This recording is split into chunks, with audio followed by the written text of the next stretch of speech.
C'est lui le boss, hein. C'est, comme on dit, le mari des garçons. C'est lui le patron, voilà. Ils font le malin tous là, réunis, mais c'est lui le boss.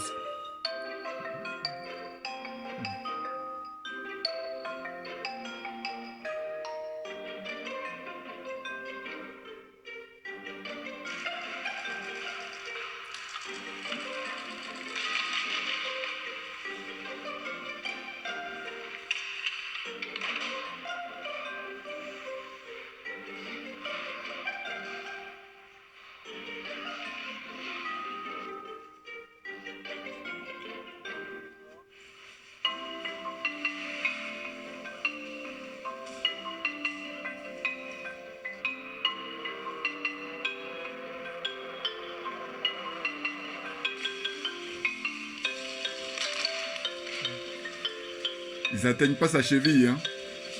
Tous ceux qui sont autour de la table tout à l'heure, là, les G7, là, qui c'est qui peut l'affronter?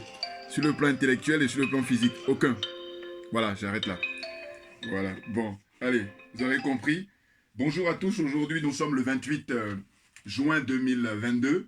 Je fais cette vidéo pour revenir sur l'actualité internationale, en l'occurrence les rapports entre l'OTAN, le G7 et puis la Russie.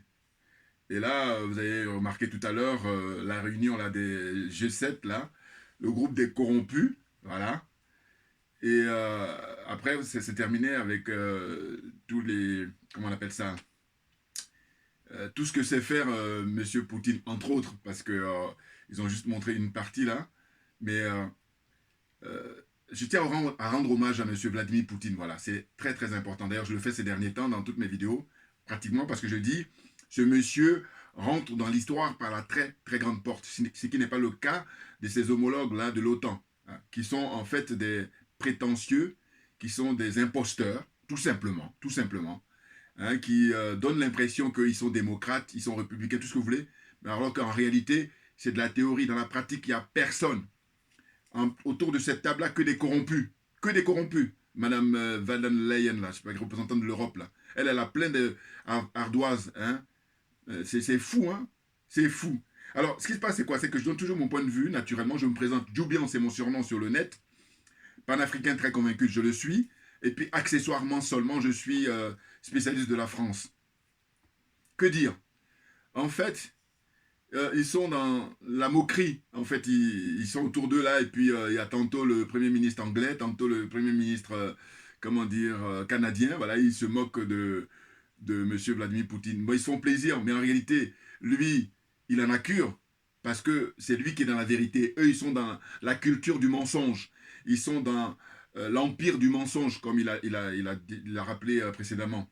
Et je vous encourage à regarder, je vous dis, les vidéos de ce monsieur, notamment ses discours et puis ses interviews, depuis son intervention, hein, comment dire, en février, depuis février 2022 en Ukraine, où là-bas il est en train de faire une opération chirurgicale pour mettre les pendules à l'heure. Voilà, comprenne qui peut, comprenne qui veut. Vous voyez, moi personnellement, en ce qui me concerne, je fais un parallèle. C'est-à-dire que, en fait, M. Vladimir Poutine, je suis comme beaucoup de gens, hein, faut le reconnaître. On a été tous complètement lobotomisés par la propagande occidentale, à savoir que c'est pas quelqu'un de fréquentable, c'est pas un démocrate, tout ce que vous voulez. Bon, avec le temps, on s'est rendu compte que non, en réalité, ce sont eux qui ne sont pas dans la vérité. Ils sont dans le mensonge permanent. C'est leur religion d'ailleurs, la religion du mensonge, moi j'ajoute. Quand on parle de culture du mensonge, empire du mensonge, moi j'ajoute carrément et définitivement la religion du mensonge. Ils croient même à leur propre mensonge. Vous voyez, on est parti dans un délire. Il faut les interner, tous ces gens-là, complètement, carrément. Vous comprenez? Donc je disais que, personnellement, je fais le parallèle un peu avec, à l'époque, vous savez, Ahmed Sékou Touré. Ahmed Sékou Touré face au président Houphouët-Boigny de Côte d'Ivoire. Voilà, le président Ahmed Sékou Touré de Guinée-Conakry, hein, le grand révolutionnaire, hein, l'homme intègre, hein, j'ai même envie de dire avant l'heure. Et donc, en fait, à l'époque, j'avais eu des DVD qui m'avaient été offerts par un fournisseur, par un monsieur qui m'avait offert comme ça pour découvrir. Voilà, c'était 2 DVD en plus, documentaires sur Ahmed Sékou Touré. Et moi, à l'époque, là, je rappelle ça parce que j'avais déjà parlé de ça dans mes vidéos quand YouTube n'avait pas encore fermé mon compte en décembre 2020. Voilà, je le rappelle pour ceux qui n'ont pas connaissance de mes vieilles vidéos, en fait. Donc, le parallèle que je fais, c'est que je dis, cette anecdote-là est intéressante, c'est-à-dire que Ahmed Sékou Touré, donc je reçois ces 2 DVD-là sur sa vie, et puis je les regarde pas, je les garde comme ça chez moi. Et c'est en discutant avec des agents là-bas au boulot, et puis je leur ai donné ça comme ça, je leur ai prêté, voilà, je leur ai prêté euh, les DVD, et eux, quand ils ont pris connaissance, parce qu'ils ne connaissaient pas aussi, et là, le lendemain, quand ils viennent me voir, ils me disent, mais est-ce que tu as regardé les DVD avant de nous donner? Je dis, non, j'ai pas eu le temps. À vrai dire, j'étais plutôt nourri dans les discours ou la propagande de Côte d'Ivoire concernant Houphouët-Boigny, à savoir que Sékou Touré était infréquentable. Voilà, donc je suis resté là-dedans. Et ce qui fait que eux, par contre, ils étaient surpris. Ils disent, mais non, c'est de la bombe. Ça, il faut que tu regardes parce que c'est impressionnant. Et du coup, effectivement, quand ils ont fini de regarder, eux, ils me redonnent et puis je regarde, j'ai dit, waouh! Vous les avez maintenant sur Internet, hein, sur YouTube, vous avez tous les documentaires sur Ahmed Sékou Touré, pratiquement, pratiquement. Et du coup, le parallèle que je fais, c'est par rapport à M. Vladimir Poutine. J'en viens. C'est-à-dire qu'en fait, ce monsieur, on est en 2022, mais on va dire il y a 4-5 ans de cela, c'est quelqu'un que je regardais de loin. Parce que justement, j'étais plus dans la culture du mensonge, enfin au sens où j'étais complètement, je vous dis, lobotomisé comme beaucoup. Il faut le reconnaître, hein, voilà. À un moment donné, voilà, je vous dis, il vaut mieux tard que jamais. Et c'est ainsi que là, maintenant, je vous dis, j'ai pris, moi, le déclic, ça s'est passé quand il y a eu les événements en Syrie. Voilà, l'intervention russe en Syrie. C'est là où j'ai... Parce que pendant 15 jours, les bâtiments, les bâtiments militaires, c'est-à-dire les navires russes sont allés. Pendant 15 jours, ils ont bombardé les soi-disant djihadistes là. Et ni les Américains, encore moins les Anglais et les Français, personne n'a bronché. Voilà, pendant 15 jours. Et après, ils sont repartis sur leur base. Et là, je dis, waouh, le mec, c'est voilà, c'est le patron des patrons. Vous voyez, c'est à partir de la guerre en Syrie. Et puis là, vous voyez, le fils Bachar, maintenant, il est tranquille, tranquille, parce que les Russes, comme ce sont ses alliés, ce sont eux qui sont venus pour le couvrir, pour l'aider, pour le soutenir, et c'est grâce à la Russie, c'est grâce à Poutine. Autrement, il allait vivre le même sort, le fils Bachar, hein, en Syrie, que ce qu'a connu Saddam Hussein, rappelez-vous. Voilà. Donc, ce qui se passe, c'est quoi? C'est que là, on est dans des situations où, compte tenu de ça, je me suis dit, waouh, le mec, il est intéressant. Et puis maintenant, ça s'est confirmé définitivement avec son intervention en Ukraine. Ce qu'il est en train de faire, je dis, en Ukraine, c'est le bouleversement historique de la géopolitique internationale. Tous les connaisseurs le savent. Hein, je suis en train d'enfoncer la porte ouverte pour tous ceux qui s'y connaissent. Et ceux qui s'y connaissent pas, par contre, voilà. Hein, petit à petit, les choses vont se mettre en place, vous allez comprendre. Vous voyez? Et eux, ce sont des gens qui, en apparence, font croire qu'ils représentent leur peuple. Alors qu'en réalité, nini, que ce soit M. Joe Biden aux États-Unis, élection truquée, tout le monde est témoin. Là, qui encore on vient au Canada, ben, il a été élu, c'est tiré par les cheveux. Qui encore Macron, n'en parlons pas. Macron, je vous dis, moi en tant que spécialiste de la France accessoirement, Macron, normalement, ne devrait même pas être élu président de France. Il a été imposé par l'oligarchie. Voilà, il est dans un coup d'État permanent, monsieur Macron. Les choses sont claires. Je l'ai dit dans mes vidéos passées. Vous pouvez regarder les anciennes vidéos. Où j'ai dit quoi? J'ai dit que, écoutez, normalement, en 2017, c'est lui qui devait être président de France, c'était François Fillon. Donc vous avez compris la suite. Le complot l'a écarté. 2022, 5 ans après, qui est-ce qui devait être président? C'est monsieur Mélenchon. Encore faut-il qu'il le veuille bien. Mais lui, il est dans la combine, un franc-maçon très avisé. Donc il est dans la combine pour que le scénario qui se passe là, hein, ça se passe comme on le voit. Voilà. Vous voyez? Donc, Ça veut dire que si la démocratie était respectée, si les suffrages des Français étaient respectés, M. Macron n'aurait eu aucune chance. Voilà, les choses sont claires pour moi, voilà. Donc je veux dire qu'autour de cette table-là, personne ne peut donner des leçons à M. Vladimir Poutine. On est dans la culture, dans l'empire, et je vous dis dans la religion du mensonge. C'est ainsi que les citoyens, encore que, en fait, les citoyens, beaucoup savent maintenant, parce qu'on est à l'heure du numérique, on est à l'heure d'Internet, donc beaucoup ont compris. Simplement, comme la démocratie, elle n'est pas exercée pleinement, c'est pour ça qu'il y a une confiscation des pouvoirs, confiscation du pouvoir dans ces différents pays-là. Moi, je peux parler de la France parce que j'y vis depuis maintenant bientôt 40 ans, donc je parle en connaissance de cause. Vous comprenez? Voilà. Donc, ce qu'on va observer, c'est qu'il y a eu de grosses manifestations, là, je crois, en Espagne, parce que après le G7 là, qui a eu lieu, eh ben, c'est prévu le sommet de l'OTAN. Voilà. Et donc, ça se passera en Espagne, et c'est pour ça qu'il y a beaucoup de citoyens qui manifestent pour dire que non à la guerre, hein, non au va-t-en-guerre. Bon, de fois, on se dit, bon, est-ce qu'ils sont dans l'hypocrisie, est-ce qu'ils sont sincères? Certains sont sincères, il ne faut pas mettre tout le monde dans, voilà. Il y en a qui sont sincères, réellement sincères, puis il y en a d'autres qui sont dans la combine et puis qui jouent sur tous les tableaux. Je n'ai même pas envie de dire deux tableaux, vous comprenez? Bon. Donc, au fond, c'est vous dire que dans les revendications, les gens qui manifestent en Espagne, pour dire que non à la réunion de l'OTAN en Espagne, là, bientôt, il y a, sur les pancartes, c'est marqué hein, que l'argent que vous prenez pour mettre dans l'armement, eh ben, cet argent-là peut servir pour les hôpitaux, pour guérir, pour soigner les gens, pour le bien-être des gens. Alors que vous allez mettre beaucoup plus d'argent dans l'armement, et après vous allez revendiquer des titres de droits de l'homme, des titres de républicains, des titres de démocrates. Vous voyez? Donc tous les penseurs, là, normalement aujourd'hui au XXIe siècle, enfin quand je dis tous les penseurs, j'entends ceux qui soutiennent l'OTAN, voilà. Tous les penseurs qui soutiennent l'OTAN, eux, ils devraient faire profil bas. Ah oui, tout à fait. Ils devraient faire profil bas. Parce que, ben, on est arrivé à la fin, on est arrivé à la limite. Et je dis même que moi, à mon petit niveau, par rapport au peu de connaissances que j'ai, je dis que on est à la fin du capitalisme. Très clairement. Et comme ce sont des mauvais perdants, ils sont dans une situation de ce que j'appelle la politique de la terre brûlée. C'est clair. C'est-à-dire qu'au lieu d'accepter que ce système-là, il a fait son temps et qu'il est arrivé au bout, eh bien non, ils ne veulent rien savoir. Donc en fait, ils veulent amener tout le monde au chaos. Et ça nous amène à des manifestations de LGBT, des... Alors, il n'y a pas que ça, il y a plein d'autres trucs. Hein. Si je me mets à mettre la liste, vous voyez. Voilà. Donc pour moi, au contraire, quand je vois ça, je dis, mais voilà, c'est la fin du capitalisme. C'est la fin de la culture occidentale, de, comment on appelle ça, la civilisation occidentale. C'est la fin, on est arrivé, parce que c'est un processus naturel. Mais eux, je vous dis, en mauvais perdant, ils veulent que tout le monde, justement, soit plongé dans ce chaos-là. Et là, ça n'ira pas, parce que quand on écoute, justement, les discours de M. Vladimir Poutine, c'est ainsi que je dis, mais non, en écoutant ses discours et ses interviews, ce monsieur est plus brillant de très loin que ces gens-là. Ah oui, la preuve, ce qu'ils font à chaque fois, vous allez constater qu'ils se mettent en groupe pour attaquer les pays.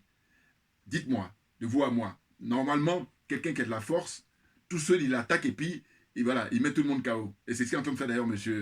Poutine, puisque personne n'ose. Ils sont tous à tourner autour du pot, là, mais ils n'osent pas.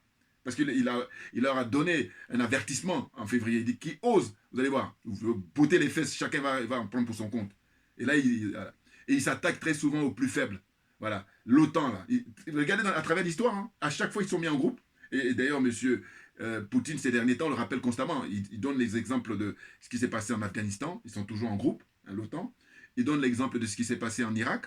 Il donne ce qui s'est passé, qu'est-ce qu'il y a encore, avec le colonel Kadhafi, tout ça, voilà. Et lui, à l'époque, il était un peu en stand-by.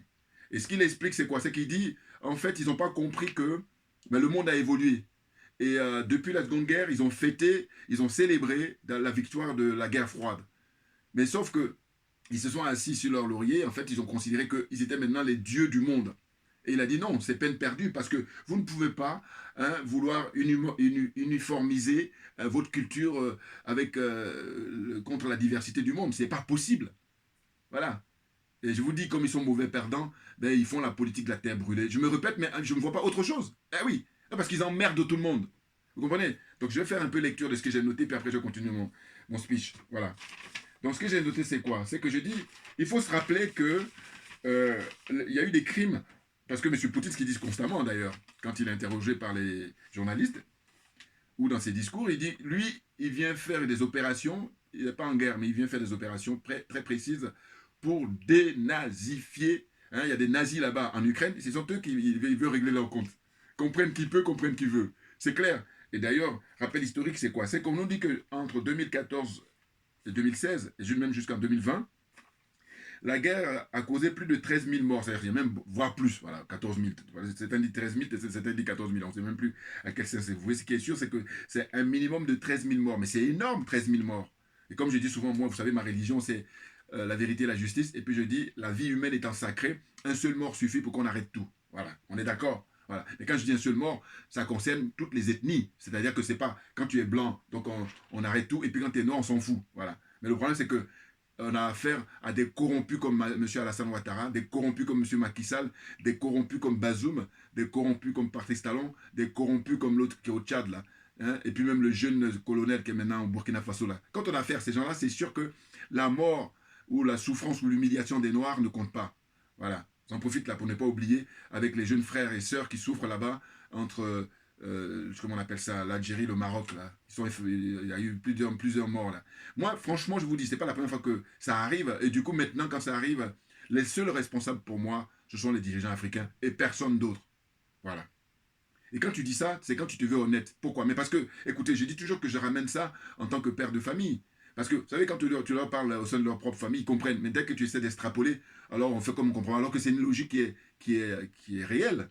C'est-à-dire qu'au fond, les Occidentaux, quand ils agissent, ben, c'est pour l'intérêt de leur peuple.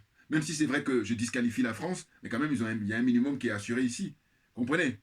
Or là, en Afrique, vous avez des dirigeants, mais qui, eux, bon, ils sont corrompus, donc vous comprenez, voilà, ceci explique cela. Voilà, c'est ainsi que je dis, mais dans ce cas-là, dégagez le plancher, laissez la place à des patriotes, à des panafricains, hein, à des gens intègres, des gens honnêtes pour occuper le poste. Et ils feront le nécessaire, de manière à ce que la dignité, hein, des Africains soit respectée. C'est de ça dont il s'agit. Donc vous voyez, quand je vois dans l'actualité tout ce qui se passe là avec les frères qui sont maltraités, qui sont humiliés, qui sont tués, je dis non, mais on peut faire une fuite en avant, mais ça ne sert à rien, il faut situer les responsabilités. C'est tout simplement les dirigeants africains, tous ceux qui occupent des postes, voilà, des postes de pouvoir, tout simplement. Dire ça, c'est la vérité et rien d'autre. Voilà. Puis aussi, un autre clin d'œil à quelqu'un qui... Enfin, il y a des gens, voilà, il y a des gens comme ça qui vont dire, il y a des vérités. Mais ça, c'est à la française, ça. C'est l'embrouille. Non, parce que je dis, quand on parle de mensonge, je dis oui, on va reconnaître le mensonge. Et la vérité, elle s'oppose au mensonge, c'est tout. Il faut arrêter de faire des trucs de embrouiller les gens pour dire oui, il y a plusieurs vérités. Et puis quand on parle du mensonge, c'est rare qu'ils disent qu'il y a plusieurs mensonges. Le mensonge, oui, il y a du mensonge. Mais quand on dit la vérité, on dit non, non, non, non. Moi, je dis c'est à la française, parce que les Français sont spécialistes pour embrouiller les gens. Voilà. Et moi, ça ne m'intéresse pas. Voilà. Bouillard, on est bon, on est bon. Alors, on continue. Donc, la suite, c'est quoi? C'est que je disais que 13 000 morts, hein, selon l'ONU, d'ailleurs, et en parenthèse, il y a 3 350 civils, il y a 4 100 membres des forces ukrainiennes, et il y a 5 650 membres de groupes armés pro-russes, voilà, là-bas, dans le Donbass, par exemple, en Ukraine, et le déplacement de près de 1,5 million de personnes. Vous vous rendez compte? Et ça, les responsables sont les néo-nazis là-bas, en Ukraine. Et c'est pour ça que M. Poutine, il dit que, voilà, lui, sa démarche, c'est d'en finir avec eux. Et ça fait longtemps qu'il signale d'ailleurs, quand vous avez les discussions qui ont lieu à l'ONU, où il rappelait souvent, lors des votes, pour dire que ce qui se passe là-bas en Ukraine avec le Donbass, et notamment les nazis, les néo-nazis là, il faut en finir avec eux. Eh bien, les États-Unis en premier, la France, le Canada, la Grande-Bretagne, tous ces gens-là, eh ben, ils votent en touche. Ils refusent le vote aux Nations Unies. Voilà. Donc ils protègent les néo-nazis et c'est à ne plus rien comprendre. Si on réfléchit un peu, on comprend. Voilà. Parce qu'ils sont dans une démarche de manipuler les gens, surtout de manipuler leur opinion, les opinions de ces différents pays-là. L'opinion publique française, l'opinion publique canadienne, l'opinion publique aux États-Unis, l'opinion publique en Grande-Bretagne, l'opinion publique en Allemagne, enfin ainsi de suite. Vous comprenez? Voilà, ils sont dans cette situation-là. L'opinion publique en Italie, voilà, tous ces gens-là, les gens de l'OTAN, voilà. Voilà. Et donc, toujours pour mes notes que j'ai prises, je vais essayer d'énumérer rapidement. En fait, je vous encourage à regarder plutôt l'intervention de M. Vladimir Poutine lors du Forum économique international qui a eu lieu à Saint-Pétersbourg, le 25e. Vraiment, il a fait un très bon discours là-bas encore. Rappel historique, il rappelle tout. Voilà. Donc c'est un monsieur qui est non seulement intelligent, c'est-à-dire sur le plan intellectuel, et puis qui est très fort physiquement. Enfin, je veux dire, vous voyez les disciplines qu'il pratique, qui autour de la table là, à la rigueur, ils font le malin en disant qu'ils font du golf. À la rigueur, voilà. Mais sinon, ils font rien. Et vont direction intellectuelle. Alors que même sur le plan intellectuel, il ne peut pas le battre. Voilà. Ce mec-là, il était un officier supérieur comment on appelle ça, les évêques secrets russes. Hein, voilà, il était lieutenant-colonel. Voilà. Donc, un haut gradé avant de devenir président de la Russie. Vous voyez, donc ils n'arrivent pas à sa cheville. Les choses sont claires. Regardez la démonstration qu'il est en train de faire là. Février, mars, avril, mai, juin, là, on termine même le mois de juin bientôt. Mais personne est en train de continuer son boulot hein, de, comment on appelle ça, intervention chirurgicale. Voilà, ils vont utiliser eux-mêmes leurs propres termes. Donc, ce qu'il disait, je rappelais un petit peu, hein, j'ai noté un petit peu ce qu'il disait lors de ses discours-là du 25e Forum économique international à Saint-Pétersbourg. Il dit que voilà, l'Occident avec l'OTAN, là, les États-Unis surtout, ils ont une ambition et ils se font des illusions politiques. Hein, et il dit là, déjà, il disait, voilà, il rappelait, quand il participait au sommet de Davos, lui, il leur faisait des alertes, hein, mais ils étaient plutôt à lui dire, voilà, cause toujours, tu nous intéresses. Maintenant, le temps est passé, là, maintenant, il a décidé maintenant de passer à la vitesse sérieuse, de passer aux choses sérieuses, voilà. Et là, maintenant, ils sont tous complètement, ils sont sidérés, ils font juste l'apparence, mais au fond d'eux-mêmes, ben, ils savent très bien qu'ils ne peuvent pas l'approcher, hein, parce que, non, ils mettent chacun à sa place. Et je vous dis, ce qui montre leur faiblesse, c'est qu'ils attaquent toujours en groupe, voilà. Ah oui, lui, il est tout seul là. Quand je suis tout seul, je veux dire que ce qu'il est en train de faire là-bas. Alors que très souvent, quand ils sont intervenus en Libye, ils sont en groupe. Quand ils sont intervenus en Irak, ils sont en groupe. Quand ils sont intervenus, ou encore hein, le problème entre le Koweït et Saddam Hussein à l'époque, rappelez-vous. Hein, ou même quand ils interviennent en Côte d'Ivoire pour déloger M. Gbagbo. La France, mais elle est aidée par les États-Unis avec les drones et tout ça, et puis toutes les informations satellitaires. Vous comprenez? Voilà, ils sont en groupe tout le temps. Donc c'est une preuve flagrante de faiblesse. Voilà. Donc il disait quoi? Il disait, il n'est pas possible de combiner la variété des cultures et des peuples pour les uniformiser. Voilà. Il dit, en gros, leur hégémonie, là, ils veulent étendre ça dans tout le monde entier, mais c'est pas possible, compte tenu de la diversité du monde. Voilà. Vous prenez déjà dans un pays, il y a vraiment différentes cultures. Dans un pays, un seul pays. Après, vous prenez un continent, mais c'est... Vous comprenez? Donc, eux, ils en ont qu'ils font tout avec la force, d'ailleurs. Voilà. Tout avec la force. Ils n'ont jamais été dans une démarche pacifique. Non, non. Là, on est arrivé à la limite, là, voilà. C'est pour ça que je dis, M. Vladimir Poutine, c'est un homme providentiel pour son peuple d'abord et pour les Africains ensuite, voire même pour les autres peuples aussi. Même les peuples européens, parce que ce qu'il est en train de faire là, ça va arranger tout le monde. Là, pour l'instant, on n'a pas assez de recul. Hein, mais sinon, à terme, ils vont maintenant marquer dans les bouquins d'histoire. Bon, enfin bref, on est bon, nous, on est bon, mais bien entendu. Donc, la suite, c'est quoi? C'est qu'il dit, ils sont dans les standards. Voilà, il y a des standards qu'on essaie d'imposer hein, à partir d'un seul centre. Voilà, ça rejoint l'hégémonie. Cela ne peut pas fonctionner. Si ce sont les États puissants seuls qui prennent les décisions pour tous les pays, voilà, ils critiquent en fait la démarche de l'OTAN, des pays membres de l'OTAN. Les USA se sont vus comme missionnaires de bien en se proclamant vainqueurs de la guerre froide. Voilà, c'est ce que j'ai dit tout à l'heure. Voilà, c'est ce qu'il disait dans son discours de Saint-Pétersbourg tout récemment là, hein, voilà, au Forum économique. Les USA n'ont pas remarqué que depuis 10 ans, d'autres pays puissants et émergents se sont développés et ont produit leur propre modèle de développement et de défense. Vous voyez, il a fait remarquer ça, en disant que voilà, ils n'ont pas vu le temps passer. Mais les 10 dernières années, les autres ont profité pour, comment dire, se développer, voilà, sur le plan économique, sur le plan militaire. Voilà. Là, on a la réalité là aujourd'hui. Voilà. C'est un changement fondamental et indéniable. Toujours, je reprends un peu les discours de M. Poutine là. Tout ne sera plus comme avant. Ça, j'aime beaucoup quand il dit ça. Ah oui, oui, oui, oui. Ah oui. Tout, vous vous rendez compte ce qu'il dit? Tout ne sera plus comme avant. Voilà. C'est pour ça que je dis, il est en train de mettre des pendules à l'heure. Voilà. Je fais ma propre traduction, moi. Voilà. Hein? L'horloge du XXe siècle, ça y est, il est bloqué avec l'OTAN. Et lui dit non, non, non. On est au XXIe siècle, tout le monde en conviendra. Et bien, on va mettre l'horloge du XXIe siècle. Voilà. Donc, il est question maintenant de mettre la balle à terre, du moins. Hein? De mettre les choses à leur place, en réalité, parce que les choses ne sont pas à leur place. Ou alors, l'horloge n'est plus à l'heure. Il faut le mettre à l'heure. Lui, il est en train de mettre à l'heure, là. Voilà. Comprenne qui peut, comprenne qui veut. Bouya, on est bon. Hein? Donc, il dit tout ne sera plus comme avant. Malgré cela, certains leaders de l'OTAN campent sur leur position en croyant que les choses ne peuvent pas changer. Voilà. Ils nient la réalité. Ils restent dans leurs propres illusions et ils regardent le reste du monde comme leur colonie. Voilà, là c'est une deuxième partie qui me plaît. Ça. Voilà. Quand il dit, premièrement, tout ne sera pas comme avant, tout sera plus comme avant. Et puis quand il dit que les gens de l'OTAN, les membres de l'OTAN, ils prennent les autres pays hein, qui ne sont pas dans l'OTAN, ils les prennent comme leur colonie. Vous vous rendez compte, tout ça, c'est les discours, hein, les termes précis de M. Vladimir Poutine. Je vous dis ça, j'ai dit, c'est un homme exceptionnel. très brillant, à tout point de vue. En tout cas, quand on dit qu'on est président, le leadership, lui, ça y est, là, il a fait exploser. Ben oui, on est d'accord. Hein. Parce qu'ils sont assis là, et puis ils sont en train de faire le malin, mais en réalité, c'est que de l'apparence. Voilà. Voilà. Des escrocs. Escrocs moralement et puis après escrocs matériellement. Les autres pays sont considérés comme des hommes de seconde catégorie. C'est lui qui le dit. Hein. Il décide, voilà, les gens de l'OTAN décident de punir ceux qui refusent de les suivre.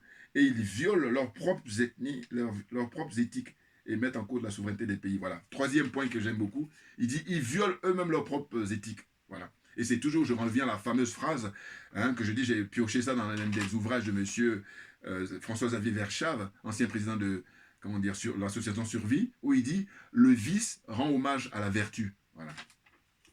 Voilà. Vous voyez? Donc, c'est excellent, c'est excellent. Et moi, comme je dis, j'adore l'excellence, on est dans l'excellence là. Hein, quand vous écoutez ces discours et puis ces interviews. Donc, il a donné des exemples. Il a dit, regardez ce qui s'est passé là, les dégâts commis par l'OTAN en Yougoslavie, en Libye, en Syrie, en Irak, hein, pour ne citer que ces quelques pays là. Vous voyez? J'ajoute même la Côte d'Ivoire aussi. Hein? Comprenez? N'importe quoi. Et là, on n'est qu'au XXe siècle. Hein. Parce que si on veut repartir au début du XXe siècle, vous voyez, il y a Nagasaki et il y a, comment on appelle ça, Hiroshima. Voilà. Tuer des gens comme ça, faire des expérimentations hein, pour supprimer la vie humaine. Ce sont des criminels en puissance. Et dire ça, c'est un euphémisme, vous comprenez? Ces gens-là méritent d'être en prison à vie. Voilà. Ou alors, si on n'est pas méchant, on les met dans un centre comment dire, spécialisé voilà, pour les éduquer. Et voilà, moi, je suis plutôt partant de ça, moi. Voilà, parce qu'il y en a beaucoup, on apparaît, font le malin, mais en fait, ils ont besoin d'être éduqués. Il y a beaucoup de carences en éducation. Éducation pour le vivre ensemble, pour gérer le bien commun. Voilà. Je rêve de ça, mais bon, c'est utopique de dire ça, c'est vrai, c'est vrai. Vous comprenez bien, ceux qui me comprennent tant mieux. Mais autrement, voilà. On en est là. Regardez la vie qu'on mène. Regardez la situation internationale. Oui, c'est des escrocs qui sont au pouvoir, c'est pour ça qu'on en est là. Comment si des gens honnêtes, intègres, hein, qui sont pour la vie humaine, mais on n'en serait pas là. C'est clair. Et il dit même que, voilà, il va plus loin. Il dit même le sport, même les Jeux Olympiques, hein, même la culture sont interdits aux pays qui tentent de résister à l'hégémonie de l'OTAN. Voilà. Vous vous rendez compte? Alors quand on sait qu'habituellement, ils sont les premiers à dire que non, il ne faut pas mêler le sport et la politique, et bien là, on en a eu l'illustration. Voilà. Hein, ils ont interdit la Russie de participer à la prochaine Coupe du Monde, je crois, et puis aussi Jeux Olympiques, tout ça. Voilà. Donc, ça y est, les masques tombent. Voilà, pour moi, c'est ça. Ah oui, oui. Les masques tombent. Et on ne saura pas combien de fois on peut remercier M. Vladimir Poutine, parce qu'en fait, avant 2022, eh ben, je vous dis, il était lui en retrait, voilà, tant qu'il ne venait pas l'embêter. Voilà. Mais maintenant, là, lui, il a compris que si comme on dit, la meilleure défense, c'est l'attaque. Voilà, s'ils ne passent pas à l'attaque, c'est lui qui est le prochain. Quand ils auront fini avec les autres pays, là, comme le continent africain, et puis voilà, vous voyez, hein, le panneau là, sur mon t-shirt, voilà, les aliénés, les complexés, les corrompus, là. Quand ils auront fini avec eux, c'est lui qui est le prochain. Donc, il a compris ça, et c'est pour ça que maintenant, le travail qu'il est en train de faire en Ukraine, c'est rien d'autre que ça. Rien d'autre. Voilà. Et ça, je le dis sans avoir fait Sciences Po. C'est juste hein, le Minds. Là encore, on est bon. Ensuite, ça donne quoi donc la Russie, en fait les frais. Voilà, c'est ce qu'ils précisent, voilà, hein, depuis des décennies, hein, toutes les sanctions, les embargos qu'ils mettent. Mais là, ça se retourne contre eux. Hein. Ah oui, non, parce que lui, il a travaillé, et puis c'est comment on appelle ça, collaborateurs, c'est, comment dire, ses concitoyens. Voilà, les Russes, ils sont très résistants. Et eux, ils ont payé, il faut toujours le rappeler, le plus fort tribut pour en finir avec Hitler. Ah oui, c'est pour ça qu'il est gonflé à bloc. Hein. Ah oui, je peux même dire à ma petite échelle, vous savez, moi par exemple, quand je dis que je suis à l'aise pour être dans ce pays, c'est que j'ai dit, moi mon père, il a servi ce pays. Hein? Pendant la guerre d'Indochine d'abord, et ensuite la guerre d'Algérie, voilà, sur les drapeaux français. Et c'est ainsi que je dis, tous les fils, les petits-fils et les arrière-petits-fils de collabos, là, fermez là, cachez-vous. Hein? Parce que vous devez dire merci tous les jours, 24 heures sur 24 aux Africains. Voilà, on est clair là-dessus. Bouillard, on ne rigole pas là. N'importe quoi. Ensuite, donc il dit ils essaient de détruire l'économie russe et ils n'y arrivent pas. Voilà, c'est clair. Ah, non. Et je dis que l'économie russe n'a jamais été aussi en forme que depuis le mois de février 2022. Voilà. Ça se retourne contre eux. Ils bloquent tout. Ou alors ils donnent quand ils veulent. Et puis maintenant, il fait même payer à sa monnaie. Alors voilà, ça c'est le passage pour moi du 20e au 21e siècle. Là. Le fait que, dorénavant, il dit, voilà, plus de pour payer ses matières premières, hein, en dollars ou en euros. Non, non, terminé. Oubliez. Maintenant, vous allez payer en rouble, la propre monnaie. Et c'est ainsi que je dis, c'est un clin d'œil pour les pays africains. Puis les autres pays aussi, mais bon, on va s'intéresser à l'Afrique parce qu'on est les derniers de la classe. Donc, puis comme on dit, la charité bien ordonnée commence par soi-même. Donc voilà. Hein. Nous, les panafricains, hein, les authentiques, les vrais, eh ben, on milite pour que, justement, les matières premières, hein, des pays africains soient vendus dans leur monnaie. Maintenant, on me dit, il faut déjà qu'ils aient leur propre monnaie. Voilà. Donc, bon, cela dit, le chantier, il est lourd, il est long. C'est vrai. Mais le problème qui se pose pour nous, c'est qu'il y a des gens qui n'y croient pas. Et c'est à eux que je m'attaque chaque fois. C'est pourquoi? Parce que je dis, mais tu n'y crois pas, c'est pas le problème. Le problème, c'est le fait que tu empêches ceux qui y croient. Voilà. C'est ça qui m'énerve. Voilà. C'est ça qui nous dérange. Voilà. Et puis, ils sont corrompus, donc évidemment, on me dit, ah oui, mais ceci explique cela. C'est-à-dire qu'ils sont corrompus justement pour nous emmerder. Mais nous, on a pris conscience de ça. C'est pour ça qu'on n'a pas le temps, j'ai pas le temps, nous n'avons pas le temps. Assimi Goïta. Bouya. Voilà, on est bon encore. À la suite, ça donne quoi? Donc, il dit, les industriels et les patriotes russes ont réussi à résister, très clairement. Nous sommes des personnes fortes. Voilà, il essaie de, comment dire, motiver son peuple, motiver ses compatriotes. Et nous avons la croyance en nous, les Russes. L'histoire nous a montré que nous avons les moyens de résister. Voilà, ils ont démontré pendant la Seconde Guerre, ce sont eux qui ont été les premiers au sacrifice humain le plus important pour en finir avec Hitler. Et là, les autres, là, les peureux, là, les trouillards, là, les crevards, là, ils viennent pour emmerder le monde par la suite. Voilà. Donc, il dit, les taux d'intérêt des banques russes ont considérablement baissé. Et lui, il a une visée pour tendre jusqu'à 7%. Voilà. Le taux d'intérêt des banques russes. Donc, il dit, il ne faut absolument pas oublier que les Russes ont perdu des millions de personnes durant la Seconde Guerre. Ça, c'est ce que j'ai dit tout à l'heure. Voilà. C'était au XXe siècle et aujourd'hui, au XXIe siècle, M. Vladimir Poutine, c'est moi qui écris ça, veut en finir avec les néo-nazis voilà, en Ukraine et les pays de l'OTAN avec les Américains en tête veulent l'en empêcher. Voilà, c'est ça. Hein. Donc très clairement, en fait, faut là pour le coup choisir son camp. Très important. Ah oui. Hein. Quand on est dans une situation où l'enjeu n'est pas important, bon, on peut voilà, faire le malin. Mais là, les enjeux sont trop importants. Hein. C'est pour ça que il faut arrêter de jouer je suis au milieu. Non, non, non, non, non. Moi, je le dis très clairement dans mes vidéos et constamment, hein, je le dis avec constance, que je suis un soutien de M. Vladimir Poutine parce que je dis, c'est celui qui va nous libérer du colonialisme, celui qui va nous libérer de l'impérialisme et celui qui va nous libérer de la France-Afrique. Voilà. Vous comprenez? C'est très clairement. Et puis ceux qui sont vendus là, qui sont corrompus là, ils viennent pour faire les trollers là. Alors je vous remercie de partager mes vidéos. Bouya! Et de dire quoi? Et de dire qu'en fait, les arguments qui vont avancer, c'est de dire oui, mais vous voulez remplacer un colon par un autre colon. Non. Rappel historique. C'est très très important. C'est un peu comme les casiers judiciaires. C'est-à-dire que vous avez deux individus, il y a un qui a un casier judiciaire vierge, et puis il y a un qui a un casier judiciaire qui est rempli. Et là, vous voulez les comparer alors que ce n'est pas comparable. Il faut comparer si les deux avaient des casiers judiciaires. Voilà. Or, il se trouve que, je prends un thème d'image, hein, quand vous regardez le passé de la Russie n'a jamais colonisé aucun pays africain. À la rigueur, là maintenant, j'ai appris récemment que c'est grâce à la Russie que l'Éthiopie n'a pas été colonisée par aucun pays européen. C'est le seul pays africain d'ailleurs qui n'a pas été colonisé. C'est grâce à la Russie. Vous vous rendez compte, donc, moi, juste ça, c'est bon. Allez, je vais dire, le débat est clos. Juste ça. Alors qu'il y a d'autres arguments qu'on peut avancer pour continuer à se faire plaisir ou à discuter. Vous comprenez? Donc les malhonnêtes là, ils reviennent souvent avec leur, comment on appelle ça, argument qui est très léger. Hein, voilà, disant la Russie, si jamais vous leur faites confiance, alors que non. Hein, on se veut factuel. Et d'ailleurs, j'ai dit, quand on parle de, comment on appelle ça, la conférence de Berlin qui a eu lieu durant quelques mois entre 1884 et 1885, pour le partage de l'Afrique, où ils se sont fait plaisir. Hein. Je dis, ils se sont fait plaisir parce qu'ils sont mis autour d'une table et puis ils ont mis la carte de l'Afrique et puis ils ont commencé à découper comme ça, comme un fromage ou un gâteau. Vous comprenez? Bon. Mais j'ai dit, mais la Russie, elle, si elle était dans une démarche d'impérialisme comme eux, si elle était dans le même état d'esprit qu'eux, elle aurait pu avoir sa part, tout naturellement, parce que c'est un grand pays. Mais ça n'a jamais intéressé la Russie parce qu'ils ne sont pas des crevards. Voilà. Les Russes ne sont pas des crevards. Les autres sont des crevards. C'est pour ça. Même de manière naturelle, vous savez très bien. En règle générale, les gens qui font du cambriolage ou qui, voilà, mais, voilà, ça va vous parler ça. Quelqu'un qui fait le cambriolage, en règle générale, c'est quelqu'un qui est dans le besoin. C'est une loi naturelle. On va en convenir là encore.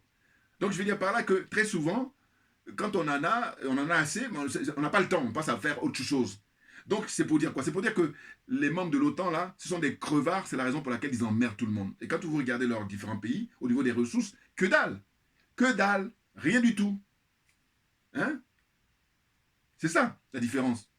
Parce que lui, il peut se prévaloir de son gaz et qui alimente l'Europe à 40%, la production européenne. Il s'approvisionne à hauteur de 40%. Mais c'est énorme.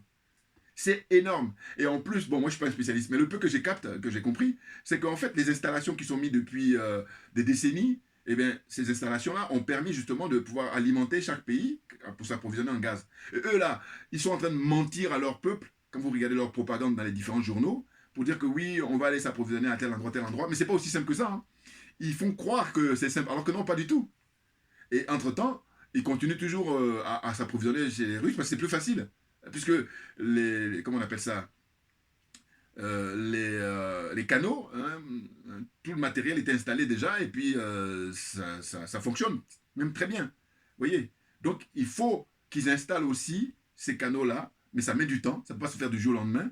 Et du coup, puis ça, non seulement c'est du temps, mais en plus ça, au point de vue financier. Vous voyez, donc c'est quelque chose d'investissement énorme, énorme. Et ils se gardent de dire ça, il n'y a que quelques spécialistes qui expliquent ça. Mais de manière générale, quand vous regardez leurs journaux, télévisés ou à la radio et tout ça, ils font croire que c'est M. Poutine qui est complètement perdu et qui pourra pas résister. Alors que non, plus les jours avancent, plus les semaines avancent, plus les mois avancent, lui, il est en train d'implanter tout ce qu'il veut. Son projet est en train d'avancer de manière à ce que, je pense qu'il a planifié sur une période bien donnée, déterminée, pour savoir que, ça y est, les gens de l'OTAN, éloignez-vous de moi. Hein, il y a une ligne qu'il ne fallait pas franchir. Et là, voilà, ils sont allés trop vite en besogne. Et là, il est en train de leur dire, voilà, chacun à sa place. Vous allez rester à votre place, et définitivement. Voilà. Maintenant, j'ai dit, il faut que les pays africains aient le courage, comme je disais tout à l'heure, qu'il faut choisir son camp. Il y en a deux. Soit vous êtes avec l'OTAN, soit vous êtes avec Vladimir Poutine. Voilà. Il ne faut pas dire j'ai une troisième voie. Non, non, non. Même si c'est vrai qu'à l'époque, il y a eu ce qu'on appelle les non-alignés. Mais à l'époque, les non-alignés, on avait affaire à des gens intègres. On avait affaire à des gens honnêtes. Or là, la corruption, je vous dis, au XXIe siècle, a atteint un record qui n'est jamais égalé, fait que on ne peut pas parler de non-alignés parce que les gens sont trop corrompus pour ça. J'espère que... J'essaie de me faire comprendre là. Parce que la réflexion est... Là, on joue à le niveau... Les débats sont trop élevés là. Hein, voilà, la réflexion est très élevée. Voilà. Hein? La conférence qui a eu lieu à l'époque avec les générations de Ahmed Sékou Touré, c'est la conférence de Bandoum et tout ça pour dire les non-alignés, mais vous allez regarder les images d'archives, vous allez voir que autour des tables, on n'avait que des gens intègres, des gens honnêtes. Or là, aujourd'hui, vous les réunissez qui va aller tenir des classes conseillers qu'on non alignés. Hein? Macky Sall? Non, il faut arrêter. Là, c'est l'enthousiasme monte là. C'est pourquoi? Parce que je viens de me rappeler que le 29, c'est-à-dire demain, mercredi, grande manifestation pour faire partie Macky Sall. Maintenant, c'est de ça dont il s'agit. Le mot d'ordre, c'est de faire partie Macky Sall. Il n'est même plus question d'élection qui va y avoir lieu, comment dire, au mois de juillet. Parce que cette élection-là, il veut, non, il la privatise. Vous voyez, après, ils disent qu'ils sont démocrates. N'importe quoi. Donc voilà. Je dis que moi, je me permets, à mon petit niveau, de ne pas parler de troisième voie, c'est-à-dire de ne pas parler de non-aligné. Parce que je trouve que c'est faire injure hein, au père intègre des gens comme Ahmed Sékou Touré, et puis tous ceux qui étaient dans les non-alignés. Hein, vous reprenez les images d'archives, vous allez voir, autour des tables. Voilà. Hein, des gens dignes, qui n'étaient pas, comment dire, corrompus, qui n'étaient pas portés sur le matériel, hein, c'est-à-dire cupides. Non, non, non. C'était des gens qui étaient des patriotes. Hein, c'était des gens qui étaient très humains. Hein, ils avaient la valeur humaine. Voilà. Et ils n'adhéraient pas à des obédiences, des sectes comme la franc-maçonnerie et puis d'autres encore, hein, dont j'ignore les noms, mais je vous dis toujours, je cite la franc-maçonnerie parce que c'est la plus connue, mais il n'y a pas qu'elle. Voilà. C'est elle qui est en avant là, mais il y en a plein d'autres. Ils adhèrent à ça et puis ils veulent qu'on les considère comme... Non, mais non, mais non. Donc voilà, Macky Sall, là maintenant, le mot d'ordre, c'est qu'ils partent. Hein, ils partent avant 2024. Parce que je vous dis, si vous voulez le laisser jusqu'en 2024, c'est un peu comme vous le laissez quelqu'un, vous savez, pour sauter, si la personne elle recule, elle a plus de, comment dire, moyens pour pouvoir sauter. Donc il ne faut pas lui donner l'occasion de sauter. Voilà. Il doit partir. Et je dis que le peuple et la jeunesse sénégalaise, ils doivent faire bloc comme un seul homme et se conduire comme un huissier de justice et aller le déloger. Voilà. Et ils auront le mandat du peuple hein, pour aller déloger, comment il s'appelle, Macky Sall là-bas dans son palais. Voilà, les choses sont claires. Ou dans le palais du peuple d'ailleurs, c'est même pas son palais, l'escroc là. Bon, donc ce que je disais, c'est que il est grand temps que ces pays-là, justement, signent tous les contrats qu'il faut pour leur délivrance avec la Russie, avec M. Vladimir Poutine. C'est très clair, il faut se dépêcher aussi. Voilà. Le véritable problème, c'est la corruption. Hein. Là, c'est vraiment atteint un niveau très, très élevé. Voilà. Et donc, j'ai dit, les aliénés, les complexés, les corrompus, et après, quatrième point, je mets les jaloux, eh bien, on peut lutter pourvu qu'on le veuille bien. Bien évidemment, c'est une question de volonté, et rien d'autre. Voilà. Donc, merci à vous tous pour votre attention, et puis on lâche rien, et comme je dis d'habitude, parce que c'est nous qui avons raison. Les choses sont claires. Voilà. Merci bien pour votre attention, et à très bientôt. Vous voyez, on est au taquet là, on lâche rien.